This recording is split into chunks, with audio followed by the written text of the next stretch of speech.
majoritairement avec l'Arabie Saoudite. Ouais, avec le championnat sud-coréen et le championnat japonais qui sont vraiment installés depuis une vingtaine d'années comme des championnats prisés dans ce côté du monde en Asie. Coup d'envoi donné par les Parisiens qui jouent avec leur maillot extérieur blanc pour la première fois de la saison. Pas de Neymar, pas de Verratti au coup d'envoi de cette partie, pas d'Hernandez et encore une vaste revue d'effectifs. Une très belle occupation du terrain de la part des Japonais dans l'entrejeu justement. Très peu d'espace, la sortie et la relance limite de Donnarumma, mais ça passe avec Kurzawa. C'est là qu'il faut proposer des choses là, au niveau des milieux notamment. Asensio, fin de centre une fois, s'appuie sur Zahir Emery, il va peut-être tenter sa chance, c'est fait, c'est enveloppé, et dévié. Le drapeau ne s'est pas levé, Hugo Ekitike qui dévie la frappe tentée par Zahir Emery et le premier but dans ce match pour l'ancien Rémois qui avait déjà marqué lors du premier match. Oui, alors face au Havre. C'était pas un centre pour Ekitike au départ, hein. C'est une tentative de frappe enroulée, mais il a bien senti le coup au niveau de la trajectoire. Vous voyez là, Asensio qui va servir en retrait. Emery là, il travaille.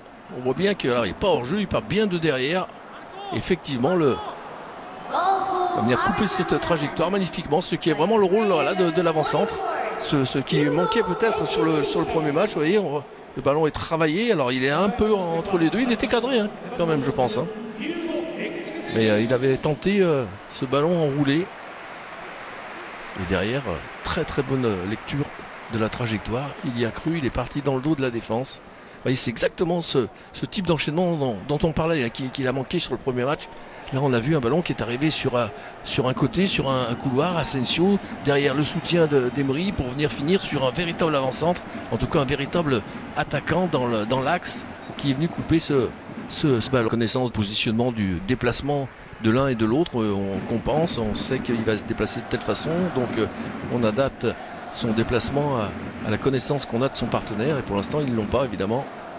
Et d'où ce que ça flotte, vous voyez, encore une fois voilà, ici. Il se gêne, Skriniar et Danilo, ça peut profiter à Krou, et l'égalisation de Jordi Krou après cette hésitation des défenseurs centraux du Paris Saint-Germain. Danilo et Skriniar, manque de communication, parler de cette complémentarité qui va arriver évidemment à force de jouer, de s'entraîner ensemble.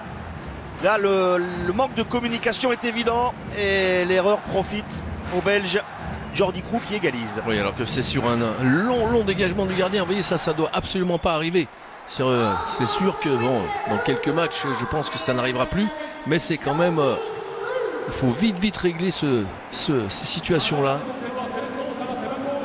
Ah, il a bien joué le coup à Krou là, parce qu'il va aller sur le côté pour être sûr de s'écarter et des tacles de Marquinhos et de Skriniar et de la possibilité pour Donnarumma d'aller fermer son angle. Mais on l'avait déjà noté, hein. C'est pour ça que j'étais juste en train de le rappeler, Eric, par rapport à ça, sur le premier match. Il y avait des moments où ça flottait. Hein. Souvenez-vous, Cristiano Ronaldo, une ou deux fois, il aurait pu marquer, notamment avec une reprise de volée avec l'extérieur du pied, où il avait totalement été oublié. Ça joue vite. Kagawa, encore une jolie sortie de balle pour les Japonais. Il suffit de le dire pour que ce ballon soit perdu à 30 mètres. Ugarte, Zahir Emery, Vitinha. Fin de frappe. Cherche un 1-2, la talonnade. Oh, c'est superbe! Le but magnifique du Portugais Vitinha. La remise d'Ekitike splendide. Je crois que c'est lui qui talonne dans la course de Vitinha. Le Paris Saint-Germain, sur cette accélération, reprend l'avantage dans ce match avec le but de Vitinha, parfaitement servi par Hugo Ekitike. Oui, mais c'est ce qui, encore une fois, donne de l'eau à notre moulin sur l'idée du jeu vers l'avant. Vous voyez, cette fois, Vitinha, voilà, là, il cherche, il élimine déjà et il va chercher le relais. Après, évidemment, il y a toute la qualité technique d'échange de Vitinha. Et évidemment, cette superbe talonnade d'Ekitike, voilà, ici. En plus, elle passe par-dessus la jambe du défenseur. C'est ce qui lui permet à Vitinha de pouvoir récupérer un ballon qu'il n'a plus qu'à glisser avec un coup de pied tendu. Vous voyez, ici, regardez, la talonnade, normalement c'est au sol, mais là elle va monter et donc passer par-dessus la jambe du défenseur pour venir avec claquer ce but. Mais voilà, ça, c'est ce qu'on disait tout à l'heure, ces ballons vers l'avant, il y a toujours quelque chose qui peut se passer. Quand vous jouez vers l'arrière, il y a très peu de choses qui peuvent. Vignol du Paris Saint-Germain, moins d'une demi-heure. Les Parisiens mènent 2-1. Il aurait pu marquer un troisième but là, il y a quelques minutes par l'intermédiaire de Carlos Soler.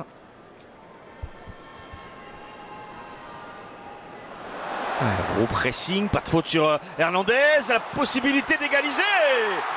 Et il ne la rate pas.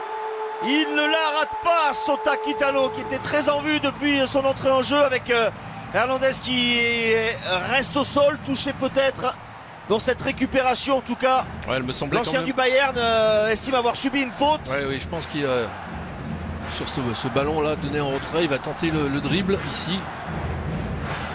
Ouais, pas tant que ça, et derrière, quel bon ballon qu'il adresse.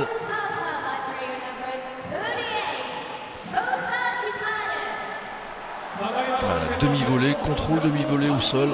Donnarumma, là, cette fois, il n'a pas le temps de se mettre au sol. On le voit Kitano, là, ping, demi-volée très sèche.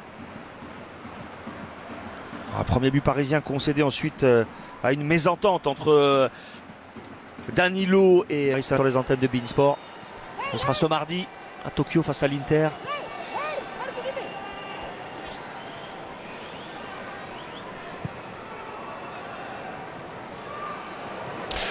Ouais, faute. Ouais, faute, elle n'est pas sifflée. Mais Ikuma en retrait avec Kagawa, la frappe de Kagawa, le héros du Cerezo Osaka, Shinji Kagawa, qui permet aux Japonais de mener 3-2. Le masque pour Navas, pour Neymar et pour Marquinhos. Pas content, hein, Donnarumma. Non, mais parce qu'effectivement, là, il y a quand même une vraie faute là, sur Endo. Il y a un fauchage complètement volontaire. Après, on est au pays du judo, il s'est peut-être autorisé. Déjà sur ce petit fauchage extérieur. Sur Hernandez tout à l'heure, c'était déjà vraiment très limite. Mais là, il le fauche littéralement, quoi. Donc, à un moment donné. Après, c'est bien exécuté, hein, la prise de balle, la frappe de Kagawa. C'est du grand confort hein, quand même. Hein. Oui. Il n'a personne. Donnarumma, en plus, il est en train de réclamer la faute. Donc, il est en retard. Verratti, lui aussi, il est surpris que ça ne soit pas sifflé. Donc, petite seconde de retard. Tout ça ajouté les unes aux autres. Évidemment, derrière, le geste est très beau hein, de Kagawa. Là-dessus, il n'y a pas de souci. Mais facilité par la passivité de Ryo Tamimoto, l'arbitre.